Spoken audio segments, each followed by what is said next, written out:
Hey dudes, welcome back to another bodacious end of the year video from your boy Funky Kong. Now, I know 2019 has been not the best year for some people, so I thought, why not bring it back to some simpler times with your dude, Funky Kong. I want you to sit back, close your eyes, and listen to a bodacious story that I read to you to end out 2019 and the decade. Banana Slammer. I hope you're sitting back and in a comfortable position. I'm going to read to you the first chapter of Fate Prototype. I just got to open up my banana computer and sit on this barrel chair. This is a fan translation, the most bodacious of translations from crimsonmagic.me. Funky Kong loves fan translations, so here we go. Radiant One, honest, yet prideful and gentle, a smile that shines warmly like the rays of morning sun. You are virtuous, just, and kind, despising conflict, yet unparalleled with a sword. The shining sword purges all that is wicked and evil. A bodacious prince from a fairy tale. In reality, there are no princes, but there are banana fairies. Nor is there meaning in seeking one, because reality was far more cold and cruel, and baby, that's uncool. We were raised by being told that, by parents, by teachers, perhaps by the world itself. Look how cold this is, how cruel this is. The world is buried in black.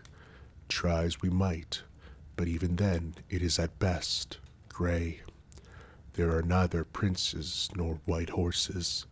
Such dazzling dreams and illusions did not exist anywhere. But we knew the prince was surely somewhere in this world. Perhaps he is on the minecart stage in World 2. Yes, we knew. If there are fairy tales, there must be a prince somewhere in the world.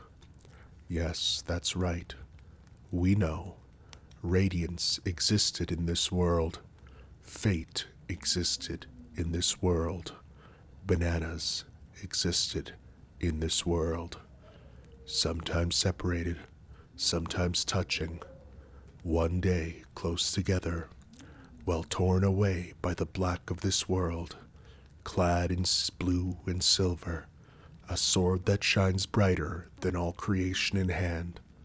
You will come here. Bodacious. We're now on to the first chapter. The dead cannot be brought back. What is lost will never return.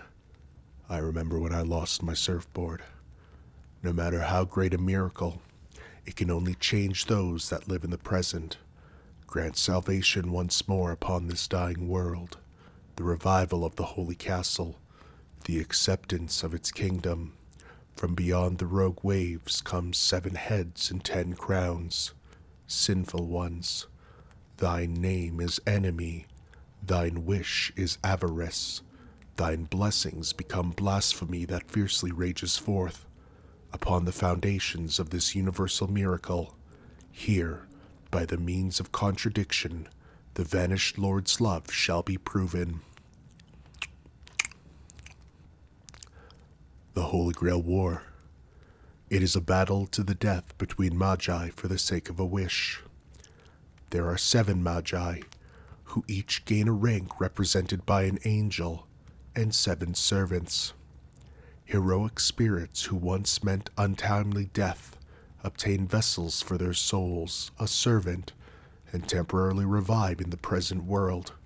They, each paired with a magus known as Master, gather in one place and wage fierce battles beyond human or Kong comprehension until one remained standing. Magus and servant, together for the sake of their wish. The year is 1999 AD, the end of the past millennium. The promised land at far ends of the east. Here in Tokyo, a new holy war began. And now, before my eyes was a single servant. Blue were his eyes, silver was his armor. The one who vowed to fight together in this Holy Grail war with me, the lowest ranked of the seventh masters, princes, is the first ranked servant. The knight who said he would protect me. Saber. I had seen you that time, but you seemed far too tall. Before I came to my senses, I found myself staring upon your visage, just as I had 8 years ago. 8 years ago. That time, you stood beside my dear sister, surely fighting in the shadows. Yet, there was so much I didn't know. About you, about Father, about the Holy Grail War, what it truly meant, about what my dear sister was doing. Dear sister, my dear sister Manaka, a person more radiant than anyone, a person who, alongside you, rushed into the Holy Grail War 8 years ago. I was still young at that time, and there was much that I am unable to recall, but there are things that I still remember. For example, yes, about my dear sister since forever. Bodacious. Dazzling sunlight shined through the gaps of the curtain. The birds perched on the branches of the many trees immediately outside the window chirped as if to signal the time. The morning made itself known, and the darkness and frigidness of the night faded away as if it had never been there all along. The tomorrow before slumber has arrived as today. Ooh. Sajo Ayaka absent-mindedly awakened atop her soft bed, sluggishly rubbing her eyes. The rays of the sun, the voices of the birds. It was not like she disliked the morning, which should be refreshing and comforting. She just could not bring herself to like the fact that morning had come. It's already morning. She would not deny that Funky Kong makes mistakes with speaking all the time. He's not used to it so much. The virtual YouTuber, that is Funky Kong, is not fully outstretched yet. She would not deny that she truly liked the comforting sensation of the perfectly warm bed that absorbed and preserved her bodily heat. If asked whether she would like to doze off again and idly enjoy the warmth, she would affirmatively say yes. The alarm hasn't rung yet. With hope, she reached out from beneath the blankets that buried her head towards the digital clock that resided next to her pillow. Her outstretched right hand that had escaped her covers was now exposed to the cold air. If asked whether she liked this feeling, she would say that she did. Even so, cold things are cold, much like how people die when they are killed. My radical, bodacious dude. The clock was quickly engulfed in the shadow of the covers. The clock displayed the date and even the time of the week. It was quite a high-end clock, not like the barrel clocks that my little buddy Diddy got for me for my birthday. She had received this for her birthday last year. She wanted something cuter, but she could not bring herself to complain to her father. Funky Kong doesn't know his father, but that's all right. Thus, she had now been using it for over a year. 1991. She glanced at the year, which she rarely checked, before turning her eyes towards the time. AM 6:14. 6:14 in the morning. This was surely the time where girls her age would go back to sleep. However, Ayaka's lifestyle was slightly different from the average female elementary schooler. Thus she gazed at the digital display with discomfort. Just right, she murmured, while flipping the alarm's mechanical switch off. The alarm had been set to 6:15 a.m. That's why it had been just right. She could not stay in bed any longer. She crawled out of bed and squirmed out of her pajamas. The morning air was indeed chilly, if not frigid. She quickly put on a change of clothes that she had folded neatly and placed on her chair the night before. Since when have I been able to change clothes myself, she wondered. Wearing clothes is a new concept for me. Funky Kong.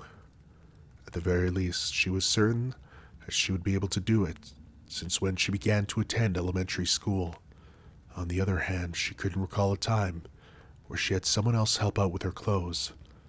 Had it been that her father had helped her, or perhaps her mother? She couldn't be certain. It probably wasn't father, she thought. Although she couldn't remember, she, oddly enough, seemed fairly confident in that answer. Okay. Or as my buddy DK would say, okay. Love you, buddy. After changing, she moved in front of the mirror, placed next to her Western-style wardrobe. No problem with my clothes. The bright red coat was her favorite. She thought the red buttons were fashionably cute, much like my red bandana that I, Funky Kong, wear.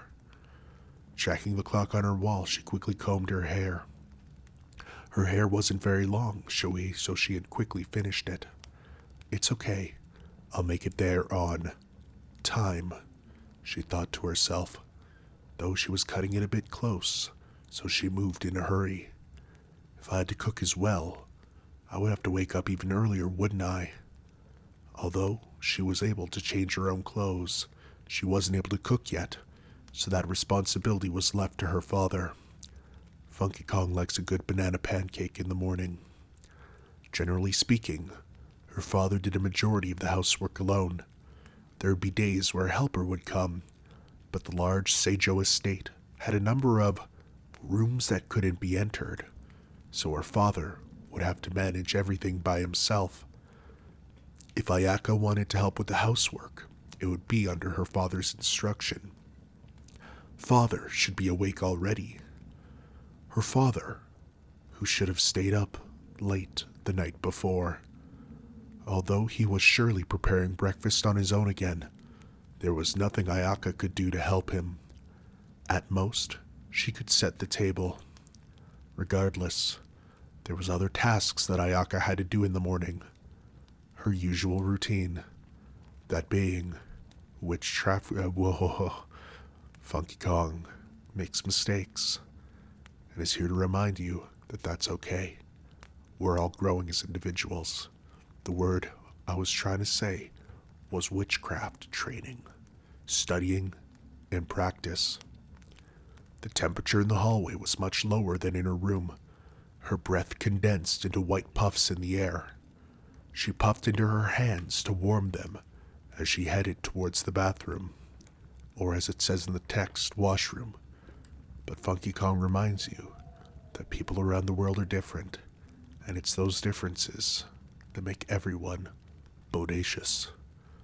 She stepped onto the steeping plate that her father had made for her and washed her face without worrying about the coldness of the air or the water. The traces of drowsiness were washed away, and her senses became clear. She wiped the moisture from her face with her personal towel.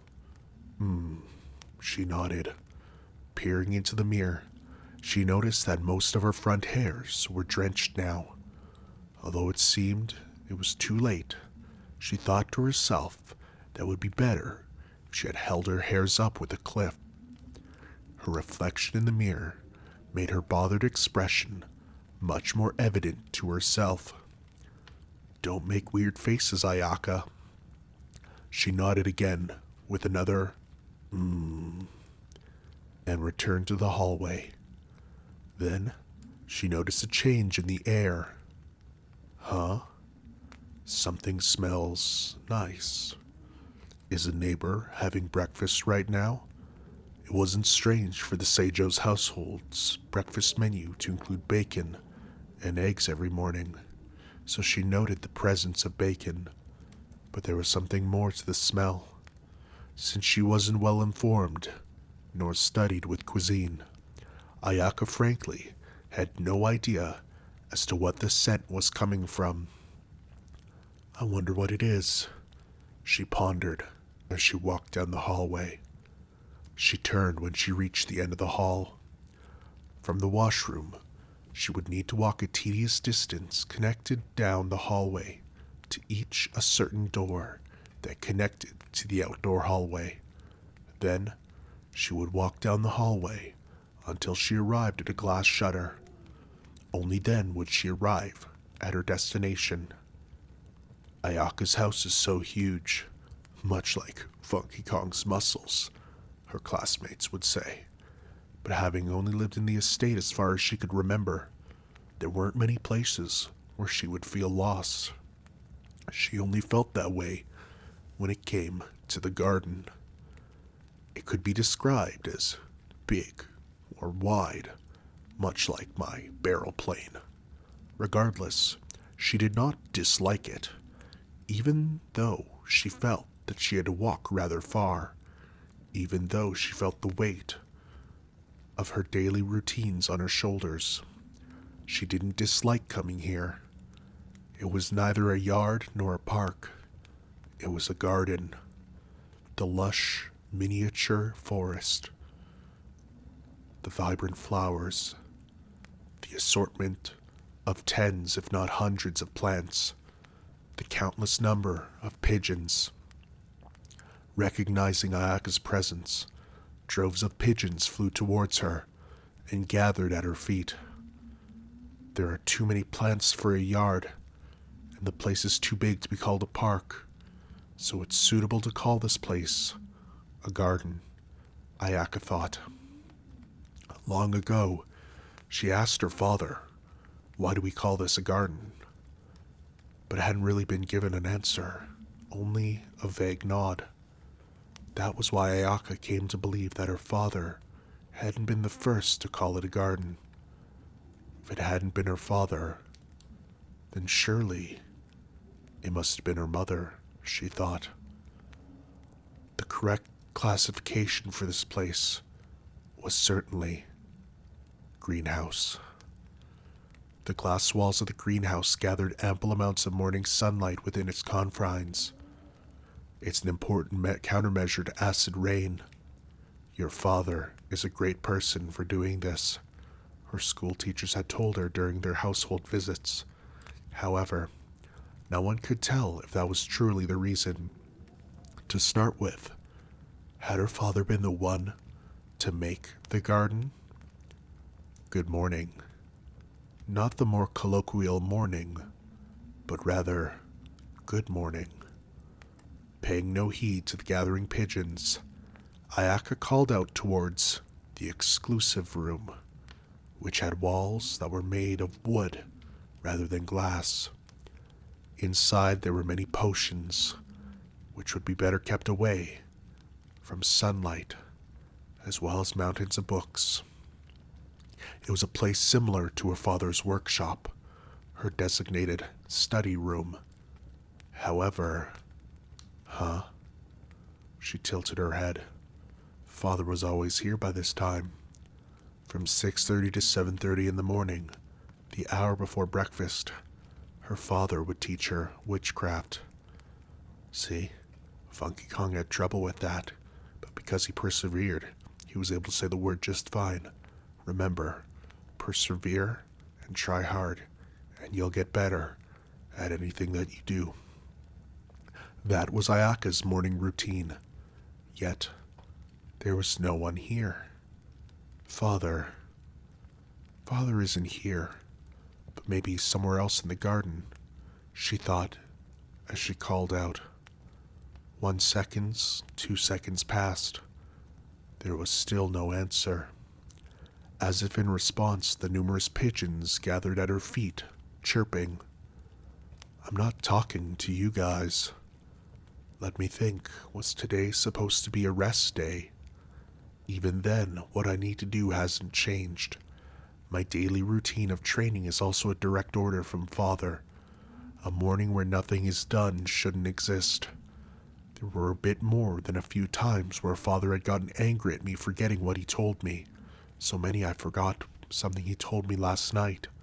Come to think of it, something soon was about to start, wasn't it?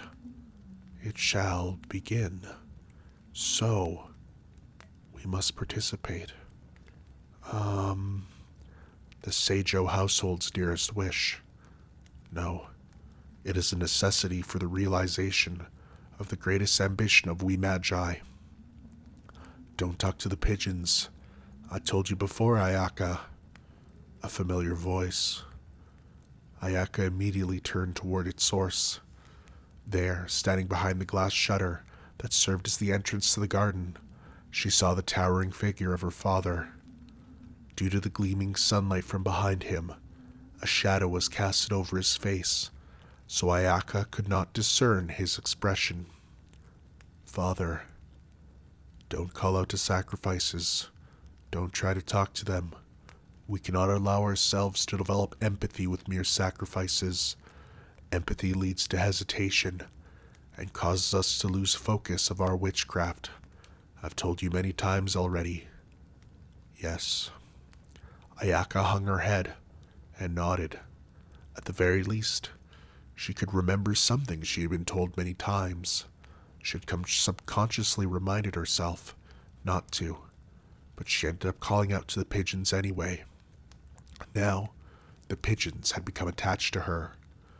There were only a few pigeons when she first entered the garden, but now there were at least 10 gathered at her feet. Pigeons cannot converse with humans, nor will they attempt to do so. These animals aren't able to feel empathy. You should be able to understand that at even your age. Ayaka says nothing. This is for your own good, Ayaka. She had been told this countless times. This was repeated every morning, and repeated it yet again at this very moment. Ayaka wanted to meet her father's expectations. However, she had become so attached to these pigeons. She could not deny that she felt reluctant to do that, as her father instructed. Witchcraft and sacrifice are inseparable concepts. The pain and suffering of sacrifice is the source of witchcraft's power. This, too, she had been told countless times. She heard this every single morning. As forgetful as she was, this was something she couldn't forget. I'll do my best, she murmured. She could not bring herself to raise her head. In her sight was a single white pigeon pecking at the tip of her sandals. No, that doesn't matter this morning. Go to the dining room. Ayaka could not comprehend what she had just heard. Her father would never allow her to leave the garden before breakfast. Recovering, Ayaka finally raised her head. Her father hadn't been looking in her direction. Her gaze was instead cast toward the main wing of the estate. Ayaka could not tell where he was looking, but judging by direction, he was probably looking towards the dining room. I'm talking about breakfast. Go and join Manaka. They returned together down the hallway she had previously trodden alone. Ayaka did not ask why. Since her father's commands were absolute, she murmured an and nodded. She did not particularly mind replying to the scolding with yes, but the unspoken question why was spinning through her head like a vortex, occupying most of her attention. Ellipses. Quietly, she turned her gaze towards her father, who walked slightly ahead of her. Will he tell me what is happening, or will he continue to keep silent? Ayaka's impression of her father was that he was someone who did not talk very much outside of witchcraft-related matters. For example, when asked about her mother, he would not answer. The same would occur when he asked about the origins of the garden. Whenever she asked such questions, her father replied with an ambiguous nod, the question dismissed. Yet, about Manaka, on this rare occasion, father spoke, without looking back towards Ayaka. Breakfast. It might be troublesome for you, but go join her. Big sis? It's probably better that you go. I don't really understand what father is saying. Ayaka turned her head in puzzlement. She would always eat breakfast with father and her elder sister, as a family of 3, so it was not strange for her sister to be at the dining room. However, it was too early.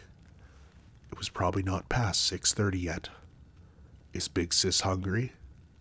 After saying that, she could not help but feel that something was strange. Her sister, Sanjo Manaka, Ayaka's sister, who was 6 years older.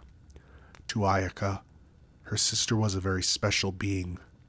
She could not imagine her sister saying, "I want to have breakfast earlier," something a normal child would say. She would not say that. She absolutely wouldn't say that. Ayaka felt that conviction towards this belief welling in her chest. That was why she could not understand what her father meant. She wanted to cook. Cook? Ayaka had seen her sister cooking a few times. However, that had only been because her father had been too busy to do so himself, not Manaka's own volition. However, her father told her that Manaka had wished to cook today's breakfast. Big Sis said that? Yes. I see. Ayaka nodded obediently. I wonder why, Ayaka thought. She thought this was rather unusual, but if her sister had said so, then surely she would show us what it means to cook to perfection. Such a thought naturally came her mind. That was because Big Sis is amazing. She's cute. No, she's beautiful, smart, capable of everything. Ayaka, could you bring me the plates and the toast? Okay, sis. Not those. The plates are for the bacon and eggs, so bring me the smaller ones. Do you remember the ones that you broke a while back? Also, I need the thinly sliced toast, not the thick ones.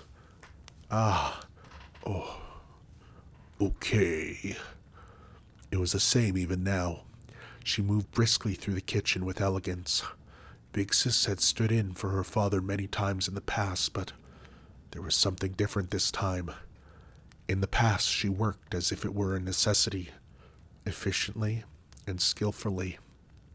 But now, it didn't feel fast like a cook, nor beautiful like mother that I would often hear about in stories. It was completely different from before. She had also been amazing back then, but what was different now? Equally amazing, but what does that mean? A difference in personality, maybe? I don't think that's right.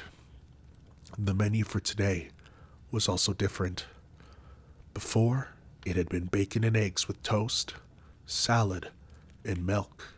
Now, there was bacon with eggs, and toast, salad, kidney pie, cod fillet with a side of fried potatoes, cheese with ham, porridge with scones, and black tea.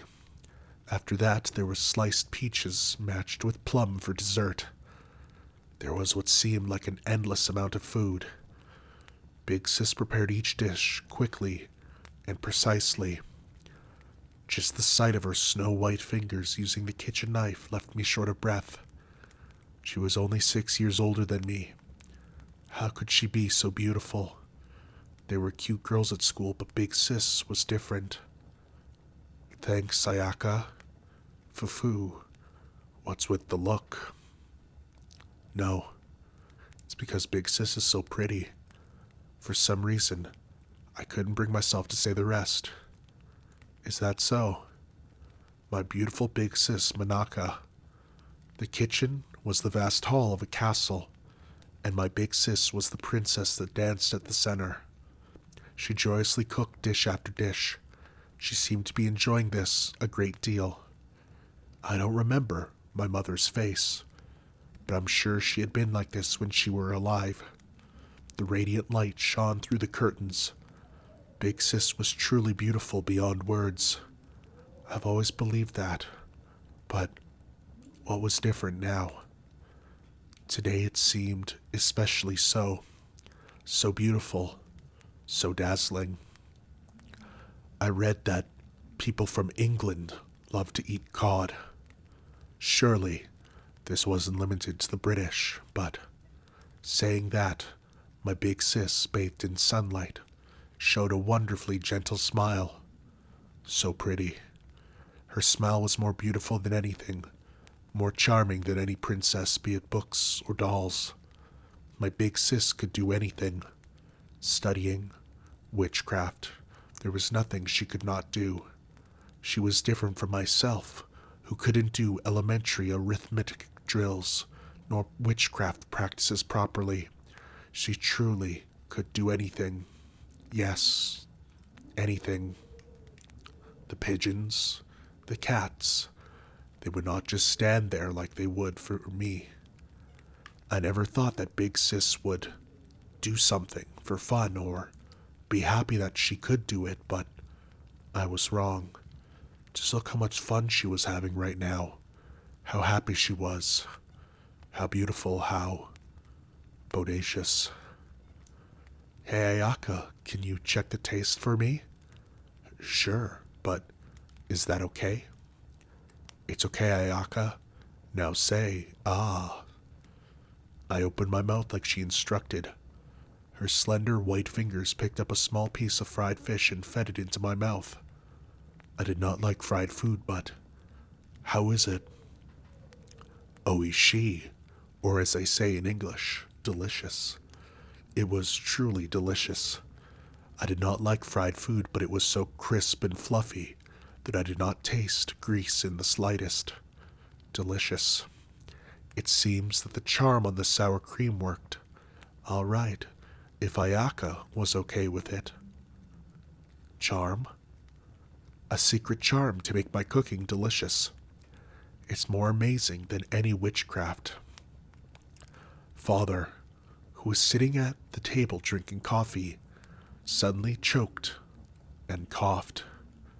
Before Big Sis or I could say anything, my father said, "No, it's nothing." Father was probably surprised by what Big Sis said. Magecraft? Charms? Of course I knew what these meant, because magecraft really did exist. Ours... something more amazing than magecraft? What's wrong, Ayaka? Father said that there was only one thing more amazing than magic. That's right. So I used that. Big Sis. That's obvious, isn't it? Why do you ask? Her expression seemed to say. She shined brightly under the morning sunlight. Her lips, the color of cherry blossoms, parted to speak. It was as if it was then, you know, the magic of love. Genuine magic. I could not grasp what that meant, but that's the thought that came to mind. Love? Foo-foo. Perhaps it's still too soon for you to understand, Ayaka. The magic of love. Saying that, my big sis whispered. It's as if she were talking to someone behind me. Is more amazing than any mystery of magecraft. And that ends chapter 1. That was a bodacious story, my dudes. I hope you all have a wonderful 2020, a new decade where you can find your own magic stronger than magic. Love. Funky Kong loves you. He will see you in the next year. Bodaciously, Ciao, dudes.